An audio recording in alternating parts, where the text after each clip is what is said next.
There's a pretty happy kid that got her phone turned off.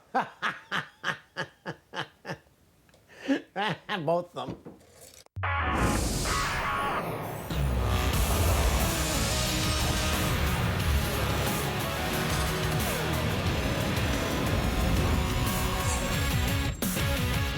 SportsCenter with Jane Dan brought to you by McDonald's. Very exciting edition of the show because we are beginning with a Canadian legend, Dan. A Canadian legend who this past Saturday found out that he was going to receive the ultimate UFC honor. That's right. During UFC 249, live from Jacksonville. Yes, we saw live fighting this weekend on a pay-per-view, and during that, it was announced that Georges St-Pierre is going to the UFC Hall of Fame. Oh, just watching the clips, seeing our TSN, I was going to say classmate, but our TSN UFC insider, Ann Brostetter, featured throughout that talking about Georges St-Pierre and his impact on the sport, and what an honor it is. And Rod Smith talked to GSP on Monday. Well, here he is, one of the greatest in the history of mixed martial arts, Georges St-Pierre. It would come as no surprise that you would inevitably get into the UFC Hall of Fame, but the timing of the announcement must have been a little unexpected. How did you react when you found out? Well, Dana White called me Saturday night, and at first when he called me, I thought he was trying to convince me to go back to fight, but I was very surprised. The Hall of Fame, it's a greatest honor someone can have when you retire. So I'm very happy. I'm thrilled. Well, when you think back on your career, remarkable as it is, what is the moment that you're most proud of? Every fight has different feel. But the moment not the fight, but the moment, you ask me, the moment I'm the most proud of is when I came back from being knocked down by a head kick by Carlos Condit in my fight, and come back after that. That sequence is the moment that I'm the most proud of my career, because it proved that I learned from my mistake. When I first lost to Sarah, I lost because of a bad decision of my part. I get hit, I was wobble, and I tried to get involved into a punching exchange instead of stepping on my ego and step back and accept the fact that I got hurt and recompose.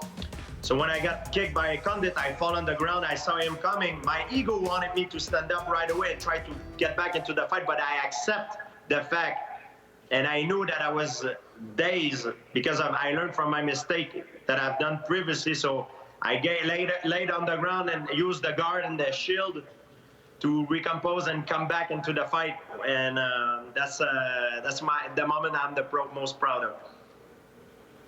So a proud moment, and many other things to be proud of as well, including taking a lot of time off after being the longtime welterweight champion, and then beating Michael Bisping and becoming middleweight champion as well. I mean, in terms of career accomplishment, that has to stand out as well too, I would think. Yeah, I mean, if you talk about a moment is a moment, but a fight, I mean, the fight is a long fight.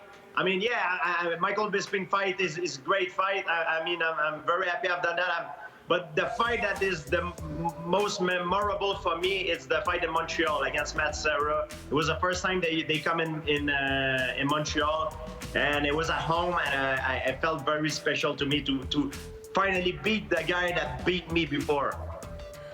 I want to close out on this and ask you about Saturday night. UFC 249 coming at a very difficult time in the world, and just even in the context of sports, a lot of fans just craving live action. What did you think of it as a sports spectacle, especially with no fans in the stands? It must have been a very strange experience for the athlete to compete under these conditions. I mean, it doesn't change anything. It's the same octagon, same opponent, but just the environment is different. And sometimes you change the environment, it could affect the result a little bit. Well, it ended up being a very special night for you, even though you weren't there, of course, with the announcement. Multiple champion, one of the few to win titles in two divisions now, a Hall of Famer as well. Georges St-Pierre, thank you for this. Congratulations once again, George. Thank you very much. The UFC's next card is Wednesday from the same site in Jacksonville. Fight Night, headlined by light heavyweights Anthony Smith and Glover Teixeira. You can see it on TSN at 7 Eastern, 4 Pacific. And as I mentioned, Jay, I watched the pay-per-view, watched every fight, and did not miss the crowd. Sure, the UFC misses the gate, which is millions and millions of dollars, but it can be done without crowds, and we're starting to see other leagues now taking these steps towards doing the same thing. You're absolutely right, Dan. Big news on Monday involving Major League Baseball, and as it turns out, the Associated Press is reporting that baseball, Rob Manfred, the commissioner, want to make a proposal to the Players Union for the 2020 season. They want to discuss it on Tuesday. Some of the details included in this return-to-play plan are starting the regular season around July the 4th with no fans in the ballparks. Each team would play around 82 games, most of them against opponents in the same division. There would be interleague matchups, but if you're in the AL East like the Blue Jays, you'd only face teams in the National League East. The postseason would be expanded to 14 teams by doubling the wild card teams in each league to 4, and the use of a DH in the National League also expected. I think all these changes should be permanent, Toolsy.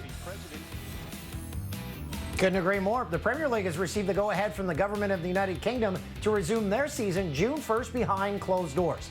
Now, this can only go forward if they meet certain measures laid out in the government's plan to ease lockdown restrictions. England's top soccer division will need a majority of 14 teams to pass any decision regarding how or whether the season will continue. The league's been suspended since March 13th. They've got 92 total matches remaining. KJ's got more on this.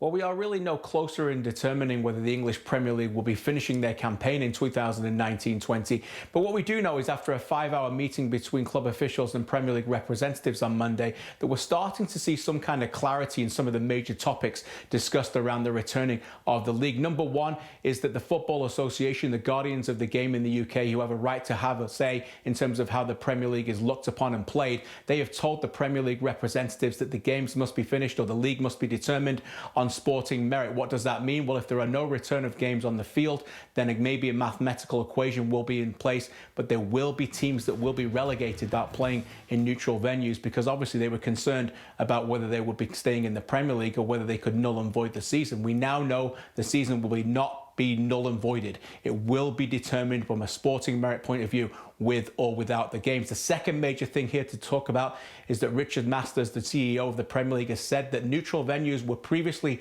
on the table. Now maybe other things may be on the table. They may look at talking to the local authorities about playing home and away games. That, of course, would allow the sporting integrity of the season to be a little bit more fairer in terms of having those games played clearly without fans, but with those teams playing in their own stadiums. The third major thing, the third major hurdle that was accomplished on the call today was that the players who previously would have had their contracts expire at the end of the season, which would have been June 30th, will now be extending their contracts until the end of the 2019-20 season, if and when that continues to happen. But they will be allowed to play beyond June 30th, even if their contracts was previously obviously would have been expired.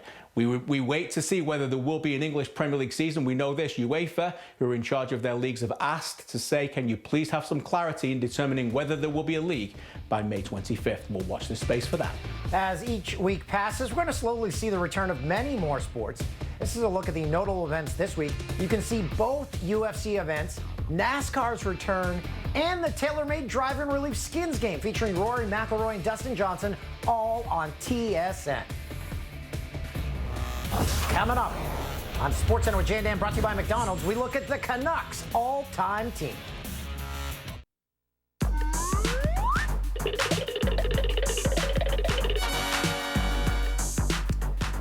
Jay, I'm going to walk over here and pick up something. I'm sure a lot of people have been tidying their basements because you've got time on your hands. And I came across this, and it's very timely because we're talking the Vancouver Canucks all-time greatest team. When I worked in Vancouver, my parting gift from the TV station there that I worked for was a Marcus Naslund signed jersey. Hey, to Dan, best of luck. So if we're talking all-time Canucks teams, he's got to be on it, right? Let's find out. Here's Gino Reda. All right,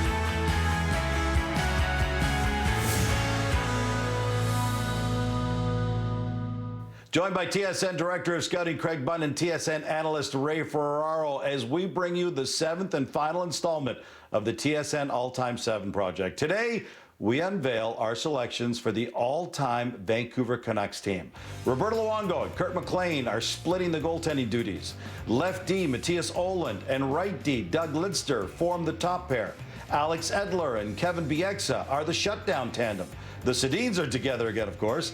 The right side is bursting with talent and toughness with Pavel Bure, Todd Bertuzzi, Tony Tanti, and Stan Smyl. Trevor Linden, Thomas Gradin, and the checking line center Ryan Kessler complete the middle of the ice. And original team captain Orland Kurtenbach, another center, is the foundational player. Ray, Daniel, and Henrik Sedin are the highest scorers in team history. Pavel Bure, the most productive, averaging more than a point per game. But could they be on a line together on this all-time fantasy team? Well, you're going to end up with 3 Hall of Famers here, and we're talking about can they fit on a line. So, Gino, you got a Ferrari on the right side and 2 vehicles that go much slower and play a much different game in the middle and on the left side of the ice in the Sedins. I think it's a little bit of a question whether that would have all fit, but man, it would have been fun to see Pavel Bure out sprinting ahead, catching Henrik's passes. Craig, can you imagine a more abrasive and irritating checking line than a combination of Alex Burrows, Ryan Kessler, and Stan Smyl? No, I can't. Kessler was ferocious as well as being skilled. Alex Burrows was cunning and edgy and kept you off balance. And Stan Smyl had drive and determination, a real power to his game, and very good skill. They would be no fun to play against because they would always have you on your heels. All right, guys, here's the tough part now. Who's the bigger omission from the team for you guys? Burnaby's Cliff Ronning or Alex McGillney, right? I thought first blush it's got to be Alex McGillney. I take a quick peek and I look at Cliff Ronning's numbers because we're talking about only their Vancouver career, and Ronning was unbelievable. But I'm going to say Alex McGillney because he was a game changer. The problem is, where do you put him in this lineup? The only way I could think of would be move Tony Tanti to the left side. By his own proclamation, Tanti played about 30% of the time on the left side. But then do you take Jeff Courtnall out? Courtnall had unbelievable playoff numbers. I'm going to say McGillney here, Craig. Yeah, and I can't disagree with that, but I'm going to go with Ronning because Cliff was an awesome Canuck. And the one thing, and Ray, Cliff was a lot like you. You could never push him out of a game. It didn't matter how hard it was, and the bigger the stakes, the better they were. So I'm going with Cliff Ronning in that regard. All right, so our guys are split on the biggest omission to our all-time Canucks team. What do you think? We set up a poll on tsn.ca. You can vote there, and you can join the debate on Twitter by using the hashtag All-Time7. Gino, thank you so much. More good news on Monday. According to The Athletic's Ryan Clark, this is about to make its return. That's right. The Avalanche, inspired by the Whalers nights held by the Hurricanes, could wear Quebec Nordiques uniforms in their 25th anniversary season. Colorado has worn the jersey before, but only in warm-ups for a 2002 exhibition game at Quebec City. They have yet to use them in the regular season. I love this idea. And how about we just bring the Quebec Nordiques back altogether? You know, Dan, we actually have not heard from producer Tim since we all went into quarantine. It's basically been a couple of months since we've heard from him. Well, guess what? Today, in my mailbox, I received this letter from producer Tim. There's no postage on it, but it just says 2J from Tim. And I guess everybody in Toronto knows where I live. So I just thought I'd read it to you. You know, I thought I'd open it up right now. I haven't seen this letter. I'm going to open it up, and I'm going to read it to you because this is exciting. I've been worried about Tim, and I hope he's okay. It says, here we go. Jay, thanks for dropping food off at my door last week. You got me my favorite, a jar of pickles. I'm doing well while staying at home. I just cut my hair and it looks great.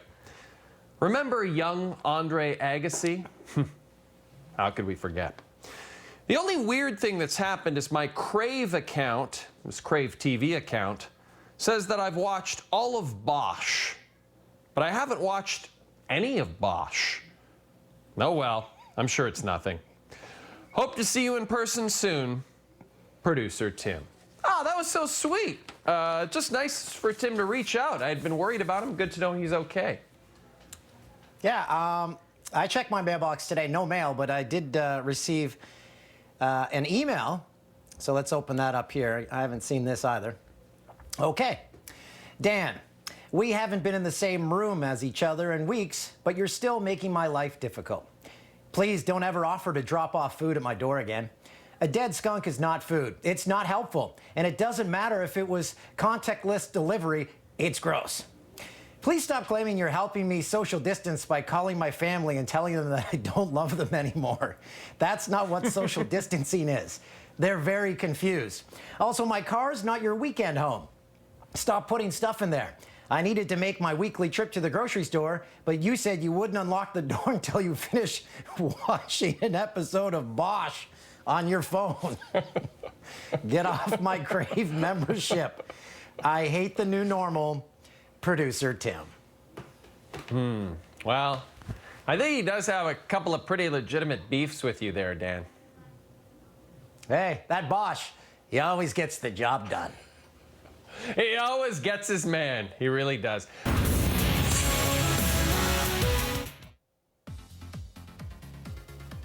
It's a brand new Jan Dan podcast. We taped it Monday and talk about a couple of great guests. John Anik, who called the UFC fights in Jacksonville this past weekend and will call the two events this coming week. And Jamie Little from NASCAR on Fox as NASCAR returns to the track this weekend. We'll talk to her about that. We talked to her about that as well.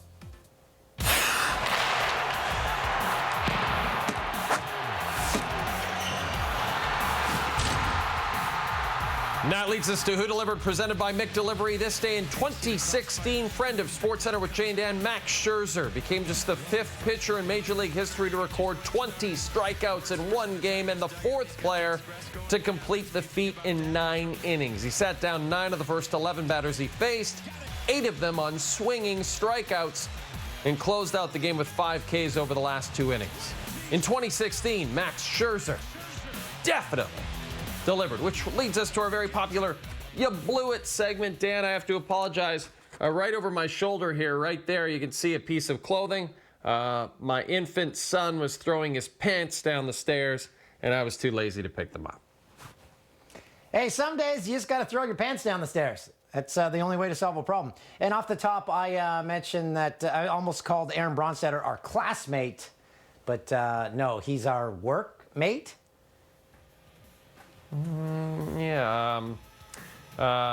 Work Co-worker. colleague, co-worker? Or co-worker. Right. I don't know. I haven't left the house in a while. Maybe I should. You're my workmate, Dan.